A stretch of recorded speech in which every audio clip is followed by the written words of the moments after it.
intala harmishii jechuudha ciqilee beekago.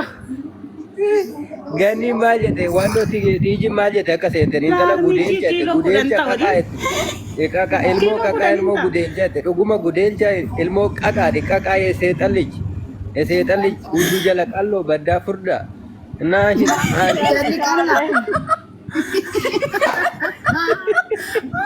harmi guddaa garaan guddaa hudduun xiqqaa.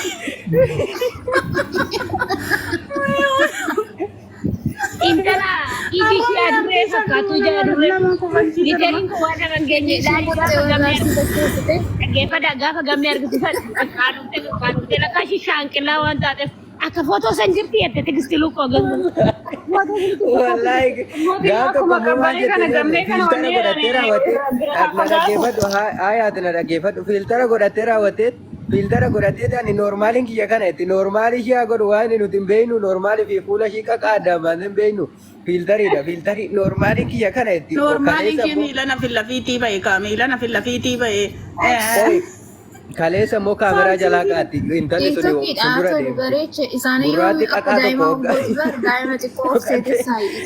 dhokattee kaameraa seenti kaleessa immoo kaleessa dhokattee kaameraa seenti hoggaa bilichi irratti reeyyiin gurraachi kun qaqaan kun diimaa ta'a immoo achi kaatti immoo irraa.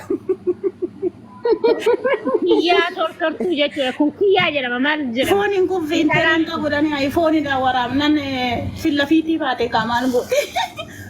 Wallahi kalau intala fakkaatti dhugaa rabbii seexana kana. Intala muttee wallahi arraba intaanin barachaara amma ijoollee shaakalee abdiisaa malee.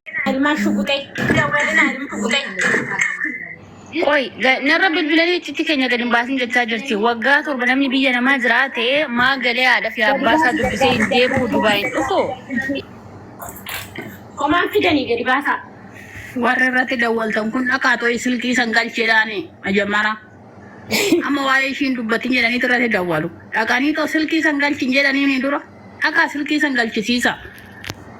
Hattuun akkamitti hattuu baattanii micoo irratti dawwaltinti. Maali ishiin dafqitee fidattaniiti.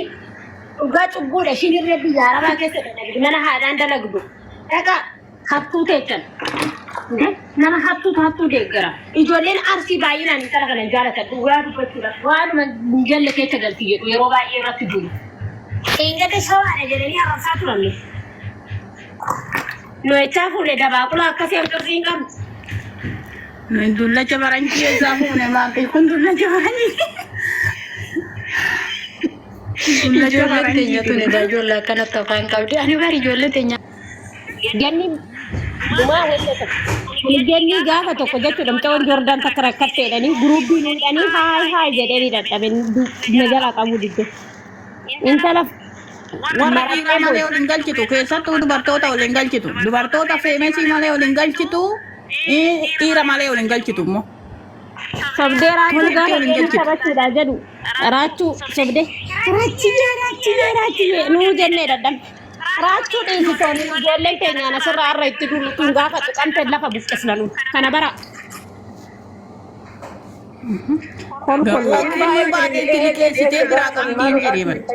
Itti liqeessitee biraa qabdi.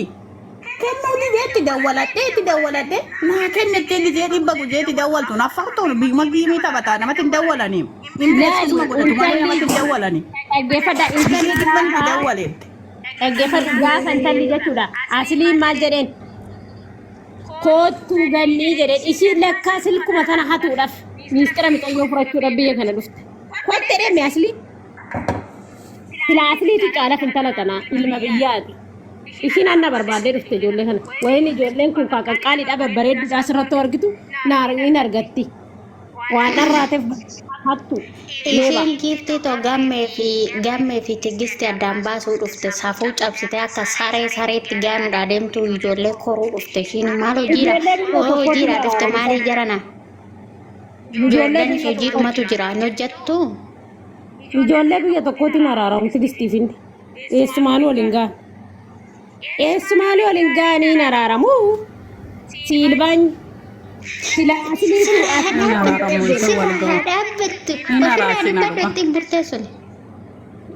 maal sirraa dhaabbattu baga yoote baga kanaarra goote mucaa biyyaatti maal rakkoo qaba baangaaliidhaaf hin kennitu miti ilma biyya isheeti waafete ogotama ilma biyya keeti kuno nama abbaan beektanii abiyyan beektan gandan beektanii dhaxanii ulfooftanii fi muka nyaata ruuzii ofitti naqee likki malee dhugaa rabbii. Sisti dammoo jechuudha kabeet waan ta'e marfi kiniinii fudhattee dhaqxe sinoo kan wallaaltan Sara soban waan jira dabani bareetti kadhataka.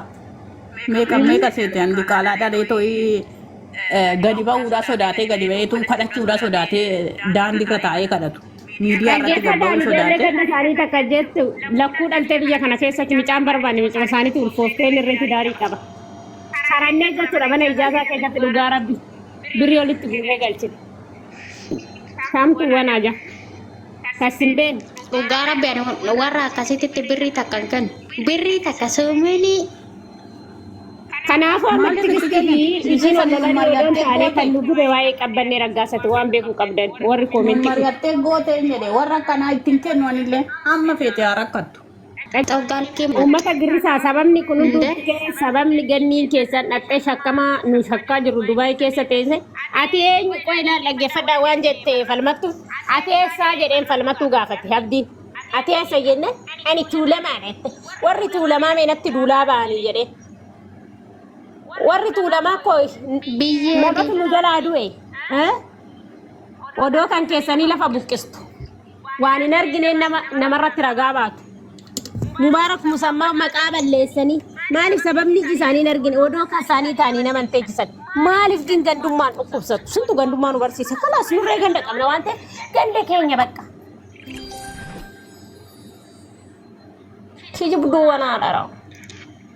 Haacee kan tokkoffaa mataa gadi galabbatee kan inni qeerroo jirtu jedhee sirba sanuu silaa hiikaa maalitti beekuu miti kun harroonni harree duuba oolanii.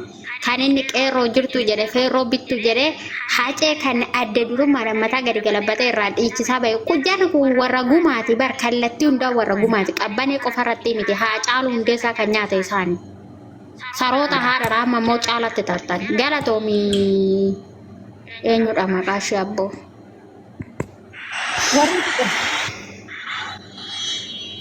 Falmattuu maa baatee? Falmattuu sanillee qofa.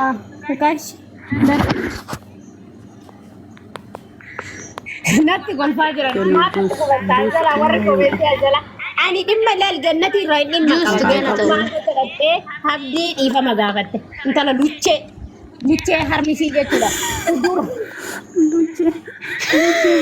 Nuntaa saaraati arraban baastu dhugaa rabbi. Luchee isaan irraa miti gara hundi keenya jiru. maal jechuudha luchee jedhanii Eebbise kakalloo beneedha anjiin immoo keessaa biyyaa kakalloon tun hin baastu barbaadu hunda akkasuma goote. Ijoollee jechuun nagee arabee jalaa hin dhaggeeffadame arabee maayikiingi wallaahi na barsiisan. Luttee jedhanii namaati. Arabee laa seenaa qabdan. Luttee ofii luttee maal inni saaraa? Wallaahi hin beeku dhugaa rabbi lucheetti ishii qabeef beeku. Anji waan hin beekne jedhin hookaasafuu ta'uu danda'an beekne. Haa ta'u maa.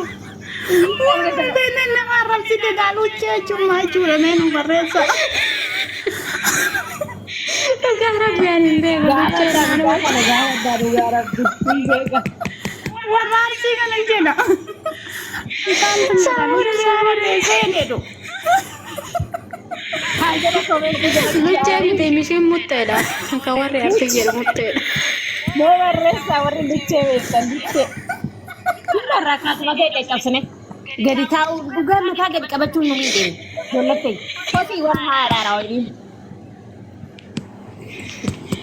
Amma ganni arrabsaa jiranii nama Dhugaa rabbi ijoollee nuti tokkoffaa oromummaatti amannaa lammaffaa sirba dhiiratiif ta'e dhiichisa seera gada qabneetuma inni harma gad urgufaa of ooluu malee homaan beeku oggaa jedhee bishaan ofitti naqee gadi ba'ee nama saba boo'e fakkaatee imimmaan gad of keessaa naqee fammasus keenya kun duuba san jira laa gara san numa ciisa wal jalan deemu warrume kun kof asirraa jettu diqaalota bakka baateen beekamne jala deemnee fooloo goona laayikii goona nuti ofirratti goobsee bee.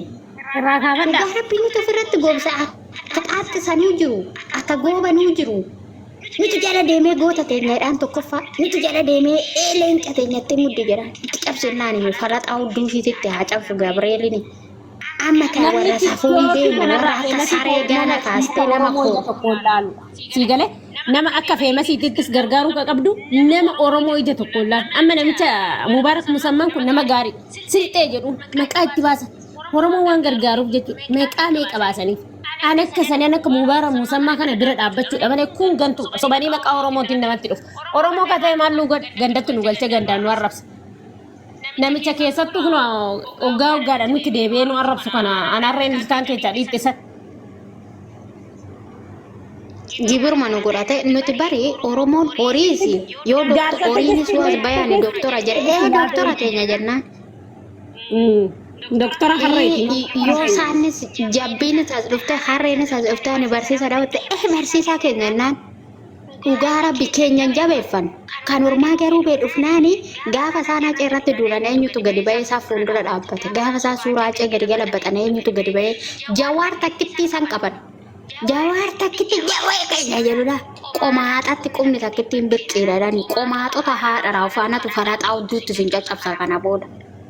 Ajooftota safuun beenne xirooftota aqumaan xirooftan qanqaloota qoonqoo teessan harkaan takka buufachuu hin dandeenye.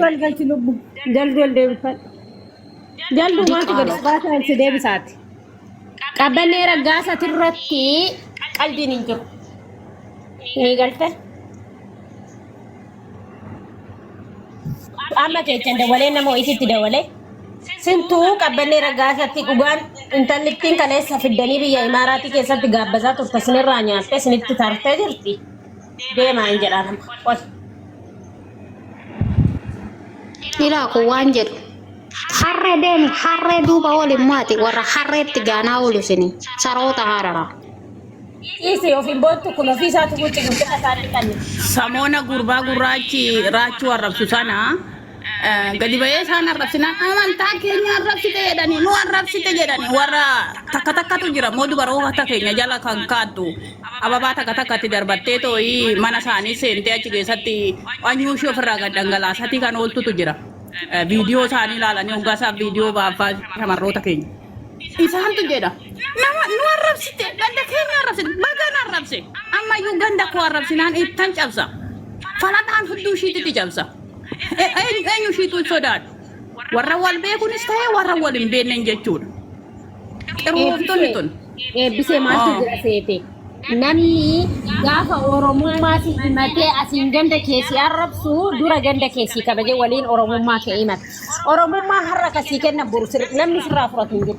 Gin gandi keenya gaafin arrafamee akka barbaade nama kabajuu jechuun Oromummaadha jenneen saree jalaa callisu saree dugde tana ofirraa arraba qabnu ofirraa fi dhorkina. Ani keessattuu gurbaa abdii samaa sassaabbattee teessaati narrabsitu. sodaatti fakkaate bar sodaatti fakkaate bar nuti garuu tuffannee isaan dhiifne. Isaan dhiifnu nu sodaatanii nuti immoo isaan sodaannee dhiifne. Ijoollee tuulamaa maal abbaa keessanii dhufuu diddanii asitti qinxiraamota haadha keessanii qoy ijoollee tuulamaa kana dhufee irraa kaasaan immoo maal abbaa keessanii ijoollee keenya ijoollee keenya kun wallahi saara Gurbaa harki harka nyaatu qaba faan jedhu. qaba faan ijoollee keenya arrabsu ijoollee keenya arrabsu maal godhu ijoollee keenya Amma ganni kana qoy ganni tanachi darba amma ganni jechuun nama kaleessa kumtaala kaawwattee deemti kaleessa kun uffata aadaa tokko godhatte ani nama kana ani kototaami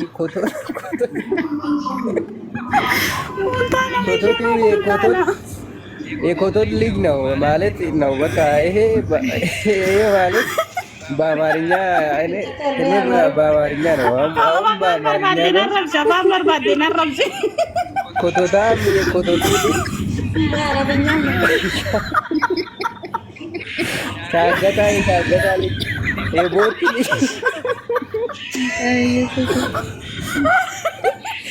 namni Dubaay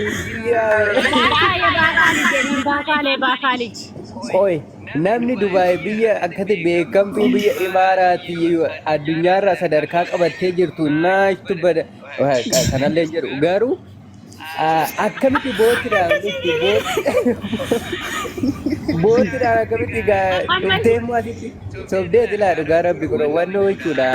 Abdiisaa dhaggeeffatu sittan hima waan jiru bisa kudhan irratti bilbilaa jiru icciitii keenya gadi hin baasiin icciitii koo kan kanaan dura godhaa ture gadi hin baasiin jettee akkatti gasti irra taa'uu dadhabe garuu uummanni koo bana icciitii sun gadi shiidhaa buura.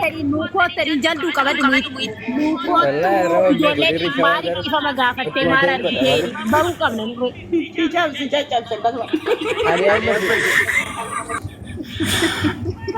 Intalli kun jechuudha intalli kun warruma bakka harree fakkaatu ofii kun cilee. intala harree kana dhugaarratti kuntaala waan raasa gurguddaa ganna bishaan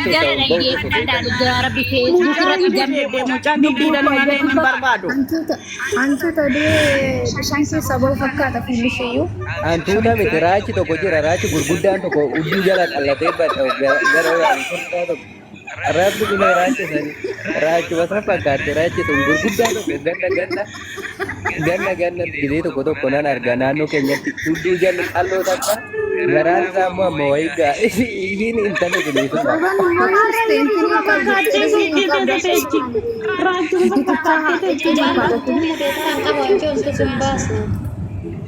raacha jechuun ganni ማለት ራቻ የቦት ልጅ ነው። ቦት ዳት ያላት ቦት ጋር ወደ